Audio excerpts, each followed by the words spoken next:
Capstone holidays இவங்களுடைய big சேலில் இப்போ ஸ்பெஷல் ஆஃபராக வியட்நாமுக்கு ஆல் இன்க்ளூசிவ் குரூப் டூர் ஒன்று ஆர்கனைஸ் பண்ணியிருக்காங்க. 8 nights 9 days அப்படின்னு பிளான் பண்ணப்பட்டிருக்க இந்த டூர் பேக்கேஜுக்கு பெர் பர்சன் 1,24,999 இவங்க சார்ஜ் பண்ணுறாங்க. இதிலேயே உங்களுடைய visa, flight tickets, private transfer, 4-star hotel accommodation, breakfast, lunch and dinner, daily guide charges, all entry ஃபீஸ்லேருந்து வாட்டர் பாட்டில் வரைக்கும் எல்லாமே கவர் ஆகிடும். இவங்ககிட்ட எனக்கு பிடிச்ச 2 விஷயத்தில் முதல் விஷயம் ட்ராவல் நவ் பே லேட்டர் அப்படிங்கிற ஆப்ஷன் இருக்கிறதுனால நீங்கள் டூருக்கு போயிட்டு வந்து கூட அந்த அமௌண்ட்டை நீங்கள் ஈஸி மந்த்லி இன்ஸ்டால்மெண்ட்ஸில் பே பண்ணிக்க முடியும். 2வது விஷயம் Hoi An, Ninh Binh, ancient town, lantern boat ride அப்படிங்கிற மாதிரி மற்ற ட்ராவல் ஏஜென்சிஸ் யாருமே ப்ரொவைட் பண்ணாத சில யூனிக்கான பிளேசஸையும் சேர்த்தே இவங்க கவர் பண்ணுறாங்க.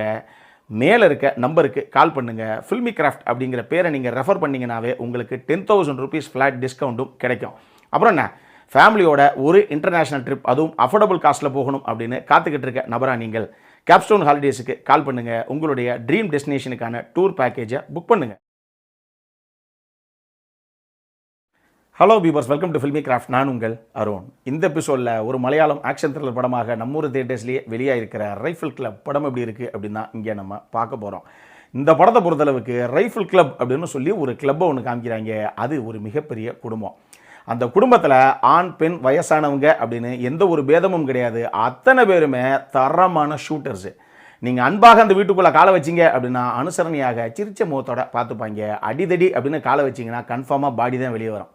அந்த மாதிரி கொலை பண்ணுறதுல கூட ரொம்ப அதை என்ஜாய் பண்ணி அணுவாக ரசித்து போட்டு தள்ளுற ஒரு குடும்பம் அது. இப்படிப்பட்ட ஒரு குடும்பம் இது அப்படின்னு தெரியாமல் உங்களை நான் பழி வாங்கியே தீருவேன் அப்படின்னு அந்த வீட்டுக்குள்ளே காலை வைக்கிற ஒரு ஆயுத வியாபாரம் பண்ணக்கூடிய ஒரு நபருக்கு கடைசியாக என்னாச்சு அப்படிங்கிறது தான் இந்த ரைஃபிள் கிளப். இந்த படத்தை பொறுத்தளவுக்கு ஷியாம் புஷ்கரன், சுகாஷ், திலீஷ் கருணாகரன் அப்படின்னு 3 பேர் சேர்ந்து எழுதி ஆஷிக் கபு இதை இயக்கியிருக்காப்புல. இந்த படத்தை கிட்டத்தட்ட த்ரில்லர் ரசிகர்களுக்கெல்லாம் பிடிக்கிற மாதிரி ஒரு படமாகத்தான் இவங்க செட் அவுட் பண்ணியிருக்காங்க. குறிப்பாக அந்த படத்துடைய மிகப்பெரிய பலமே இதனுடைய கதாபாத்திரங்கள் எல்லாமே எழுதப்பட்ட விதம். இந்த ரைஃபிள் கிளப் அப்படிங்கிற இந்த கிளப் இருக்கு இல்லையா, இந்த ஃபேமிலி இவங்களுக்குள்ளே இருக்கக்கூடிய ரிலேஷன்ஷிப்பு, இவங்க எந்த மாதிரி குணாதிசயம் இருக்கக்கூடிய நபர்கள், எந்த அளவுக்கு நாலேஜ் அண்ட் அக்யூரசி ஷூட்டிங்கில் இருக்கக்கூடிய நபர்கள் அப்படிங்கிறத முதல்லையே ப்ராப்பராக இவங்க எஸ்டாப்ளிஷ் பண்ணதுனாலேயே பின்னாடி ஆத்தாடியோ இந்த வீட்டுக்குள்ளே எவனா காலை வச்சான்னா அவ்வளோதான், தும்சம் தான், சம்பவம் கன்ஃபார்ம் தான் அப்படிங்கிற ஒரு எதிர்பார்ப்பு முதல்ல நம்மளை தொத்திக்குது. அதை கடைசி வரைக்கும் இவங்க மேனேஜ் பண்ணியிருக்காங்க அப்படின்னு தான் நான் சொல்லுவேன். இந்த படத்தை பொறுத்தளவுக்கு கதாபாத்திரங்கள் அப்படின்னு எழுதிக்கிட்டிங்கன்னா உண்மையாக சொல்லணும்னா சென்ட்ரல் கேரக்டர்ஸுங்கிறது ஒரு 4 கேரக்டர் தான். ஒன்று விஜயராகவன், இன்னொன்று திலீஷ் போத்தனு, 3வது வாணி விஸ்வநாத், 4வது நம்ம அனுராக் கைஷப். இந்த 4 கதாபாத்திரங்கள் தான் முக்கியமான கதாபாத்திரங்கள். 4 பேரும் அதை கொடுத்ததை ஒரு கல் தூக்கலாக சூப்பராகவே பண்ணியிருக்காங்க அப்படின்னு தான் நான் சொல்லுவேன். இதில் நல்ல ஒரு விஷயத்தை புரிஞ்சுக்கோங்க. விஜயராகவனுடைய கதாபாத்திரம்லாம் ஒரு வயசான நபர், அவர் மட்டும் ஓரமாக உட்காந்துருக்காப்புல அப்படிங்கிற மாதிரியே ஒரு கதாபாத்திரமாக இருக்கும். ஆனால் அந்த கேரக்டரை முதல்ல அவங்க எஸ்டாப்ளிஷ் பண்ண விதத்தில் அந்த ஆளை பற்றி தெரியாமல் நீங்கள் மட்டும் உட்காந்துருக்கீங்க அப்படிங்கிற ஒரு ஃபீல் நமக்கு பேக் ஆஃப் த மைண்ட் அங்கங்கே தட்டிக்கிட்டே இருக்குது. அந்த மாதிரி தான் இவங்க கேரக்டர்ஸ் எல்லாத்தையும் எழுதியிருக்காங்க.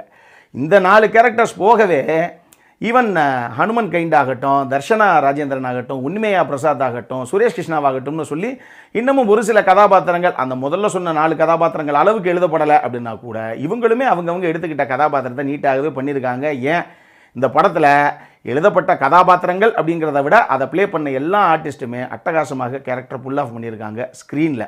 டெக்னிக்கலி டெஃபினெட்லி செம்ம சவுண்டான ஒரு படம் இது. குறிப்பாக ஆஷிக் கபூருடைய சினிமோட்டோகிராஃபி ஆகட்டும், ரெக்ஸ் விஜயனுடைய மியூசிக் ஆகட்டும், இது 2ம் காட்சியில் எல்லாத்தையும் அடுத்த கட்டத்துக்கு அள்ளி எரிஞ்சிட்டு போய்கிட்டே இருக்குது.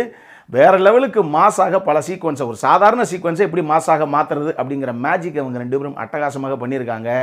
ஈவன் ஆக்ஷன் சீக்வன்ஸ் எல்லாத்தையும் இன்னும் அடுத்த கட்டத்துக்கு அதகாலமாக கொண்டு வந்தது சாஜனுடைய கட்ஸு தான்.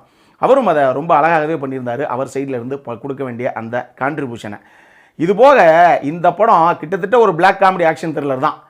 படத்தில் முக்கியமாக ரொம்ப சீரியஸான சம்பவத்தில் ஐயோ என்ன நடக்க போதோ, சுத்து போட்டாங்களே அப்படிங்கிற நிலமையில திடீர்னு அங்கே ஒரு பிளாக் காமெடியாக ஒரு சில சீன்ஸை கன்வெர்ட் பண்ணியிருப்பாங்க பாருங்க.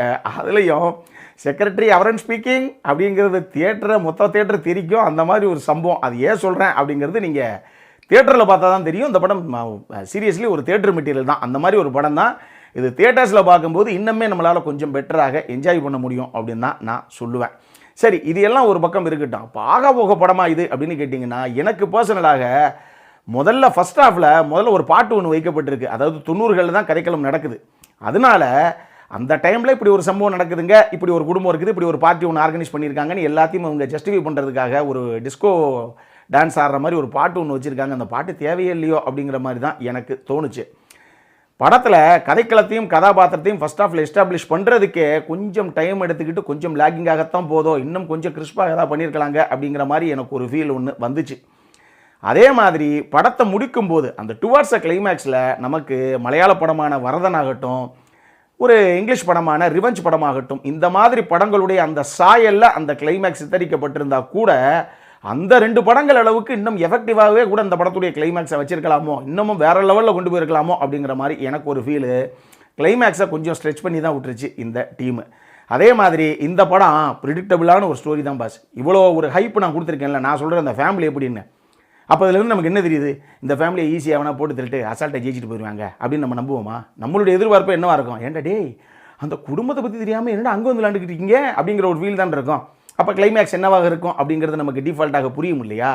அதனால ரொம்பவே ப்ரிடிக்டபிளான ஒரு ஸ்டோரி லைன் தான். முடிஞ்ச அளவுக்கு இவங்க ஸ்க்ரீன் பிளேலையும் கேரக்டரைசேஷன்லையும் அதை போர் அடிக்காமல் முடிஞ்ச அளவுக்கு இவங்க ஹோல்ட் பண்ணியிருக்காங்க அப்படின்னு தான் சொல்லுவேன்.